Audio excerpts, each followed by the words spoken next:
Hello friends, எல்லாருக்குமே வணக்கம். இந்த வீடியோவில் நம்ம எதை பற்றி பார்க்க போகிறோம் அப்படின்னா, ஷேர் மார்க்கெட் பற்றி தாங்க பார்க்க போகிறோம். அதாவது இந்த ஷேர் மார்க்கெட்னா என்ன, ஏன் இதில் நிறைய பேர் இன்வெஸ்ட் பண்ணுறாங்க, அண்ட் இந்த ஷேர் மார்க்கெட்டில் இன்வெஸ்ட் பண்ணி எப்படி பணம் சம்பாதிக்கிறாங்க, அண்ட் அது மட்டும் இல்லாமல் இதை நம்ம டெய்லி நியூஸில் பார்த்துருப்போம். அதாவது இன்றைய பங்குச்சந்தை நிலவரம் அப்படின்னு சொல்லிட்டு இந்த சென்செக்ஸ் இத்தனை புள்ளிகள் உயர்வு அண்ட் நிஃப்டி இத்தனை புள்ளிகள் சரிவு, இந்த மாதிரிலாம் சொல்கிறத நம்ம பார்த்துருப்போம். அப்படின்னா ஷேர் மார்க்கெட்டில் இந்த சென்செக்ஸ்னால் என்ன, நிஃப்டினா என்ன, இதுபோல் ஷேர் மார்க்கெட் பற்றின பேசிக்ஸ் எல்லாமே இந்த வீடியோவில் நம்ம பார்க்க போகிறோம். ஸோ நீங்கள் ஷேர் மார்க்கெட்டில் இன்வெஸ்ட் பண்ணலாம் அப்படிங்கிற ஐடியாவில் இருக்கீங்கன்னா இந்த வீடியோ நிச்சயமாக உங்களுக்கு ஹெல்ப்ஃபுல்லாக இருக்கும். ஸோ வீடியோ ஃபுல்லாக வாட்ச் பண்ணுங்கள். இந்த ஷேர் மார்க்கெட் எப்படி தான் ஒர்க் ஆகுது அப்படிங்கிறத நீங்கள் தெளிவாக தெரிஞ்சுக்கலாம். அண்ட் வீடியோ பார்த்து முடித்த பிறகு உங்களுக்கு யூஸ்ஃபுல்லாக இருந்தது அப்படின்னா லைக் பண்ணிவிட்டு உங்கள் ஃப்ரெண்ட்ஸ் கூட ஷேர் பண்ணுங்கள். சரி வாங்க இப்போ நம்ம வீடியோக்குள்ளே போகலாம். ஃப்ரெண்ட்ஸ், பேசிக்காக அந்த ஷேர் மார்க்கெட்னா என்ன, இதில் என்ன தான் நடக்குது அப்படின்னு பார்த்தீங்கன்னா, இப்போது இந்தியாவில் நிறைய கம்பெனிஸ் எல்லாம் இருக்குது பார்த்தீங்களா. ஃபார் எக்ஸாம்பிள் சொல்லணும் அப்படின்னா டாட்டா, ரிலையன்ஸு, அதே போல் ஐடி செக்டர்ஸ் அப்படின்னு பார்த்தீங்கன்னா டிசிஎஸ்ஸு, இன்ஃபோசிஸு, இந்த மாதிரி நிறைய செக்டர்ஸில் உள்ள கம்பெனிஸ் எல்லாமே இந்த ஷேர் மார்க்கெட்டில் லிஸ்ட் ஆகிருக்கும். இப்போது இங்கே லிஸ்ட் ஆகிருக்கு பார்த்தீங்களா கம்பெனிஸ் எல்லாமே, அந்த கம்பெனிஸோட ஷேரை, அதாவது ஷேர்னால் என்ன, பங்கு, ஒரு சின்ன ஒரு ஓனர்ஷிப் அப்படிங்கிற மாதிரி நம்ம வச்சுக்கலாம். அதை பப்ளிக் யார் வேணாலும் இந்த ஷேர் மார்க்கெட் மூலியமாக நம்ம வாங்க முடியும். ஆனால் அதே நேரத்தில் நம்ம வாங்கின கம்பெனியோட ஷேர் வேணாம், விற்கணும் அப்படின்னா அதையும் இந்த ஷேர் மார்க்கெட் மூலியமாக நம்ம விற்றுக்க முடியும். பேசிக்காக இந்த ஒரு விஷயம் தாங்க இந்த ஷேர் மார்க்கெட்டில் நடக்குது. கைஸ், இதில் சிம்பிளாக நம்ம தெரிஞ்சிக்க வேண்டியது என்ன அப்படின்னு பார்த்தீங்கன்னா, மக்களாலையும் இந்த மாதிரி பெரிய கம்பெனிஸில் கூட நம்மளுடைய பணத்தை இந்த ஷேர் மார்க்கெட் மூலியமாக இன்வெஸ்ட்மெண்ட் பண்ணிக்கலாம். ஓகே, இப்போது எதுக்காக இந்த கம்பெனிஸ் எல்லாம் அவங்களுடைய ஷேரை மக்கள் வாங்குற மாதிரி இந்த ஷேர் மார்க்கெட்டில் கொடுக்குறாங்க, அண்ட் மக்கள் ஒரு கம்பெனியோட ஷேரை வாங்கும்போது அதனால அவங்களுக்கு என்ன லாபம், இதை பற்றியெல்லாம் நம்ம நிச்சயமாக தெரிஞ்சுக்கணும். இப்போது அதுக்கு ஒரு எக்ஸாம்பிள் நம்ம பார்க்க போகிறோம். அப்போது இந்த ஷேர் மார்க்கெட் அப்படிங்கிற ஒரு விஷயம் எதுக்காக இருக்குது, அண்ட் இதை பற்றின ஃபுல் டீட்டெயில்ஸ் உங்களுக்கு இன்னுமே எளிமையாக புரியும். சரி வாங்க அந்த எக்ஸாம்பிளை பார்க்கலாம். அதாவது ரமேஷ்ன்ற ஒரு பிஸ்னஸ் மேன் இருக்கார். அவர்கிட்ட ஏபிசி அப்படிங்கிற ஒரு கம்பெனி இருக்குது. இப்போ அந்த கம்பெனியில் அவர் பண்ணக்கூடிய பிஸ்னஸ் பயங்கரமாக சக்ஸஸ் ஆகுது, அண்ட் அதன் மூலம் அவருக்கு நல்ல ஒரு ப்ராஃபிட்டும் வருது. இந்த மாதிரி ஒரு கம்பெனியில் நல்ல ப்ராஃபிட் வரும்போது ஒரு பிஸ்னஸ் மேன் என்ன யோசிப்பாங்க, நம்மளுடைய கம்பெனியை இன்னும் எக்ஸ்பேண்ட் பண்ணணும், அடுத்த ஸ்டேஜுக்கு எடுத்துகிட்டு போகணும் அப்படின்னு தானே பிளான் பண்ணுவாங்க. ஸோ அதே தான் இங்கே ரமேஷும் பிளான் பண்ணுறாரு. இந்த அவருடைய ஏபிசி கம்பெனியை இன்னும் எக்ஸ்பேண்ட் பண்ணணும், அதுக்காக மல்டிபிள் பிரான்ச்சஸ்லாம் ஓப்பன் பண்ணணும் அப்படின்னு சொல்லிட்டு பிளான் பண்ணுறாரு. அதுக்காக அவருக்கு ஒரு பெரிய அமௌண்ட் தேவைப்படுது. இப்போது அந்த பணத்துக்காக அவர் என்ன பண்ணலாம் அப்படின்னு பார்த்தீங்கன்னா, ஒன்று லோன் வாங்கி அவருடைய பிஸ்னஸை எக்ஸ்பேண்ட் பண்ணலாம், இல்லைனா பெரிய பெரிய இன்வெஸ்டர்ஸ்லாம் இருப்பாங்க பார்த்தீங்களா. அதாவது இந்த மாதிரி வளர்ந்து வரக்கூடிய கம்பெனியில் பெரிய அமௌண்ட்டெல்லாம் இன்வெஸ்ட் பண்ணி அதில் பார்ட்னர்ஸாக ஜாயின் பண்ணிப்பாங்க. ஸோ இந்த மாதிரி பெரிய இன்வெஸ்டர்கிட்ட பணத்தை வாங்கி தன்னுடைய பிஸ்னஸை எக்ஸ்பேண்ட் பண்ணலாம். இல்லைனா அந்த ஷேர் மார்க்கெட் மூலியமாக மக்கள்கிட்ட அந்த கம்பெனியோட ஷேர்ஸை செல் பண்ணி அதன் மூலம் அவங்களுக்கு தேவையான அந்த பணத்தை ரைஸ் பண்ணிக்கலாம். கைஸ், இப்போ உங்களுக்கு புரிஞ்சிருக்கும் எதுக்காக இந்த கம்பெனியெல்லாம் ஷேர் மார்க்கெட்டில் லிஸ்ட் பண்ணுறாங்க அப்படின்னு சொல்லிட்டு. ஒரு கம்பெனிக்கு அவங்களுடைய பிஸ்னஸுக்கு ஃபண்டு தேவைப்படுது அப்படின்னா அப்போது இந்த ஷேர் மார்க்கெட்டில் லிஸ்ட் பண்ணி அந்த கம்பெனியோட ஷேரை பப்ளிக்கு ஆஃபர் பண்ணுவாங்க. ஆனால் அதன் மூலம் அவங்க பிஸ்னஸுக்கு தேவையான அந்த ஃபண்டும் கிடைச்சிடும். ஸோ அதை அவங்க பிஸ்னஸ்க்கு யூஸ் பண்ணிக்குவாங்க. ஃப்ரெண்ட்ஸ், இந்த மாதிரி ஒரு கம்பெனி அவங்களுடைய ஷேரை ஷேர் மார்க்கெட்டில் எப்படி கொடுப்பாங்க அப்படின்னு பார்த்தீங்கன்னா, ஃபார் எக்ஸாம்பிள் இந்த ஏபிசி கம்பெனி எடுத்துக்கலாம். இங்கே இந்த கம்பெனியோட முழு ஓனர்ஷிப்பும் இப்போ ரமேஷ் கிட்ட தான் இருக்கும். இப்போது அந்த கம்பெனியோட பிஸ்னஸ்க்கு பணம் தேவைப்படுது பார்த்தீங்களா, அதற்கேற்ப அந்த கம்பெனியோட ஓனர்ஷிப்பில் கொஞ்சம் பர்சன்டேஜை நிறைய லட்சக்கணக்கான ஷேரை பிரிச்சுருவாங்க. அண்ட் எல்லா ஷேருக்குமே ஒரு விலையும் ஃபிக்ஸ் பண்ணிவிடுவாங்க. கைஸ், இந்த மாதிரி நிறைய ஷேரை பிரிக்கிறாங்க பார்த்தீங்களா, அந்த எல்லா ஷேருக்குமே ப்ரைஸ் சேமாக தான் இருக்கும். ஃபார் எக்ஸாம்பிள் ஒரு ஷேரோட ப்ரைஸ் 10 ரூபா அப்படின்னா எத்தனை ஷேராக பிரிச்சிருக்காங்களோ அந்த எல்லா ஷேரோட ப்ரைஸுமே 10 ரூபாயாக தான் இருக்கும்.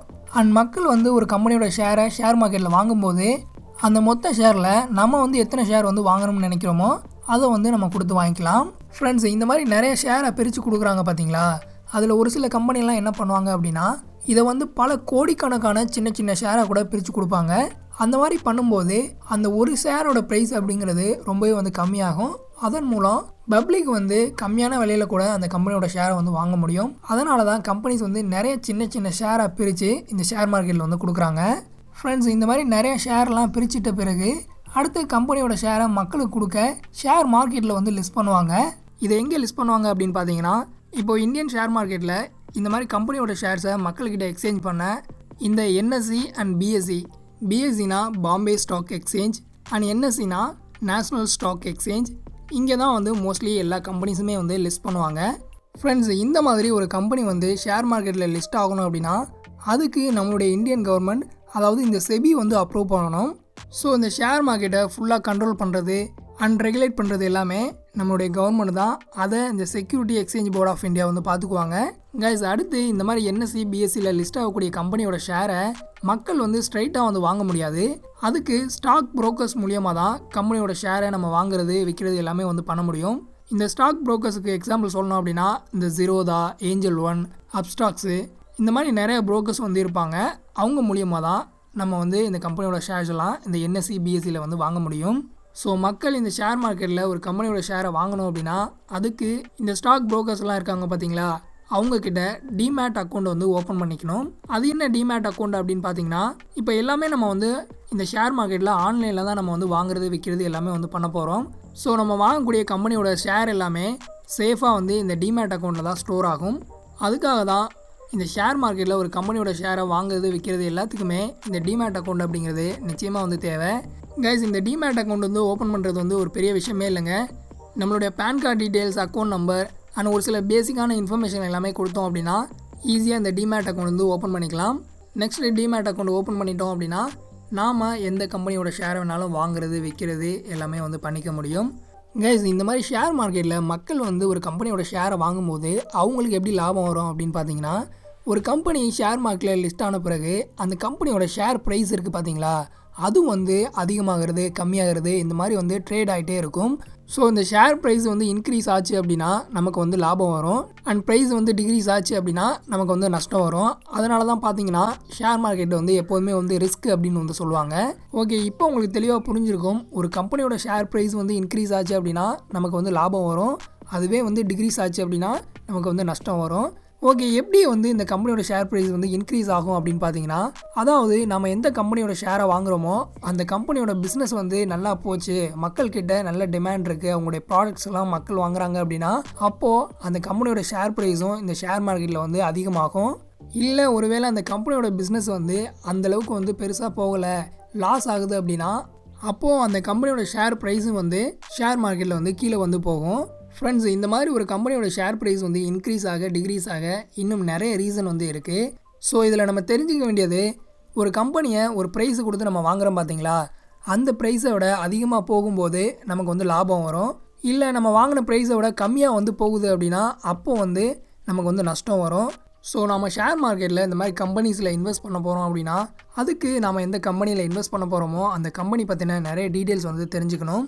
அதாவது அந்த கம்பெனியில் என்ன பிஸ்னஸ் வந்து பண்ணுறாங்க, அதுக்கு வந்து மக்கள்கிட்ட டிமாண்ட் இருக்கா, அண்ட் ஃப்யூச்சரில் அந்த கம்பெனி வந்து இன்னும் நல்ல க்ரோ ஆகுமா அப்படிங்கிறதெல்லாம் தெரிஞ்சுக்கிட்டு நல்ல கம்பெனிஸில் வந்து இன்வெஸ்ட் பண்ணோம் அப்படின்னா அப்போது நம்ம எல்லாருக்குமே தெரியும், ஒரு கம்பெனி நல்ல சக்ஸஸ்ஃபுல்லாக க்ரோத் ஆகுது அப்படின்னா ஷேர் மார்க்கெட்டில் நம்ம வாங்கின அந்த கம்பெனியோட ஷேர் ப்ரைஸுமே வந்து இன்க்ரீஸ் ஆகும்.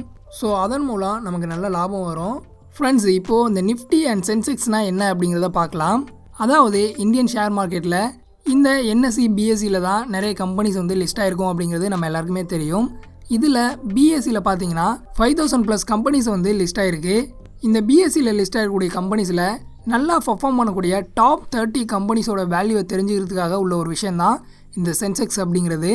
ஸோ சென்செக்ஸில் பார்த்தீங்கன்னா பிஎஸ்சியில் உள்ள நல்லா பர்ஃபார்ம் பண்ணக்கூடிய ப்ராஃபிட் பண்ணுற டாப் 30 கம்பெனிஸ் வந்து இருக்கும். இந்த கம்பெனிஸ் எல்லாம் நல்லா ப்ராஃபிட் பண்ணுது அப்படின்னா நமக்கு வந்து சென்செக்ஸ் பாயிண்ட்ஸும் மேலே போகும். இல்லை இந்த கம்பெனியோட ப்ராஃபிட் வந்து கம்மியாகுது அப்படின்னா நமக்கு வந்து சென்செக்ஸோட பாயிண்ட்ஸும் வந்து கம்மியாகும்.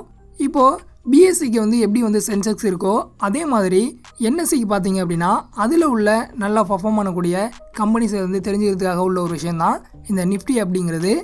கைஸ், நிஃப்டியில் என்எஸ்சியில் நல்லா பர்ஃபார்ம் பண்ணக்கூடிய டாப் 50 கம்பெனிஸ் வந்து இருக்கும்.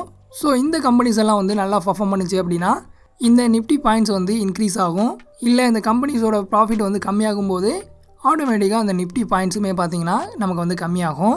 ஸோ கைஸ், இந்த சென்செக்ஸ் அண்ட் நிஃப்டி அப்படிங்கிறது ஷேர் மார்க்கெட்டில் உள்ள இண்டிகேட்டர் அப்படின்னு வந்து சொல்லுவாங்க. இது ரெண்டும் ஷேர் மார்க்கெட்டில் உள்ள அந்த டாப் கம்பெனிஸ் எல்லாம் எப்படி பர்ஃபார்ம் பண்ணுது அப்படிங்கிறத நமக்கு வந்து இண்டிகேட் பண்ணோம். ஃப்ரெண்ட்ஸ், எதுக்காக நிறைய பேர் இந்த ஷேர் மார்க்கெட்டில் இன்வெஸ்ட் பண்ணுறாங்க அப்படின்னா இதற்கான மெயின் ரீசன் வந்து இன்ஃப்ளேஷன்னா பணம் விற்கும் அப்படிங்கிறது நம்ம எல்லாருக்குமே தெரியும். அதாவது இப்போ ஒரு 1 kg சுகரை 50 ரூபாய்க்கு வாங்குகிறோம் அப்படின்னா இன்னும் ஒரு 5-6 வருஷம் கழித்து அந்த 1 கேஜி சுகரை நம்ம 50 ரூபாய்க்கு வந்து வாங்க முடியாது. ஏன்னா அந்த 1 கேஜி சுகரோட விலை வந்து ஏறி இருக்கும். ஸோ அப்போ நம்ம 50 ரூபாய்க்கு கொடுத்து சுகர் கேட்டோம் அப்படின்னா 1 கேஜியை விட கம்மியான சுகர் தான் நமக்கு வந்து கிடைக்கும். ஸோ இங்கே என்ன நடந்திருக்குன்னா நம்மளுடைய அந்த 50 ரூபாயோட மதிப்பு வந்து கம்மியாக இருக்குது. அதனால தான் நம்மக்கிட்ட கொஞ்சம் பணம் இருக்கும்போது அதை சேவ் பண்ணுறோம் அப்படின்னு சொல்லி சும்மாவே வச்சுருந்தோன்னா அந்த பணத்தோட மதிப்பு ஃப்யூச்சரில் வந்து கம்மியாயிடும். ஸோ அந்த பணத்தை வந்து நம்ம எதுலையாவது வந்து இன்வெஸ்ட் பண்ணி வச்சோம் அப்படின்னா அதன் மூலம் நமக்கு வந்து இன்ட்ரெஸ்ட் வரும். ஸோ ஃப்யூச்சரில் அந்த பணத்தோட மதிப்பும் வந்து நமக்கு அதிகமாகும். ஸோ கைஸ், உங்களுக்கு புரிஞ்சிருக்கும், இந்த இன்ஃப்ளேஷன்லேருந்து பணத்தோட மதிப்பை குறையாமல் பார்த்துக்க தான் நிறைய பேர் வந்து இன்வெஸ்ட் பண்ணுறது, இல்லைனா பேங்க்கில் வந்து எஃப்டி ஆர்டியில் வந்து போட்டு வைக்கிறது, இந்த மாதிரி விஷயங்கள்லாம் வந்து பண்ணுவாங்க.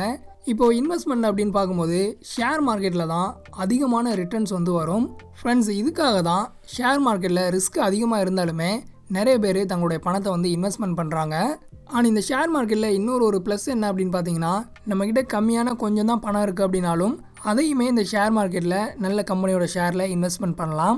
இந்த மாதிரி நல்ல கம்பெனியோட ஷேரில் நம்ம கொஞ்சம் கொஞ்சமாக பணத்தை இன்வெஸ்ட்மெண்ட் பண்ணோம் அப்படின்னா அது லாங் டேர்மில் பார்க்கும்போது காம்பவுண்டிங் இன்ட்ரெஸ்ட் மூலம் நமக்கு ஒரு பெரிய ரிட்டர்ன்ஸை வந்து கொடுக்கும். ஃப்ரெண்ட்ஸ், இதன் மூலம் நம்ம என்ன தெரிஞ்சுக்கலாம் அப்படின்னு பார்த்தீங்கன்னா, ஒரு மிடில் கிளாஸ் பீப்புளாக இருந்தாலுமே இந்த ஷேர் மார்க்கெட்டில் இன்வெஸ்ட் பண்ணி நல்ல ஒரு வெல்த்தை வந்து கிரியேட் பண்ண முடியும்.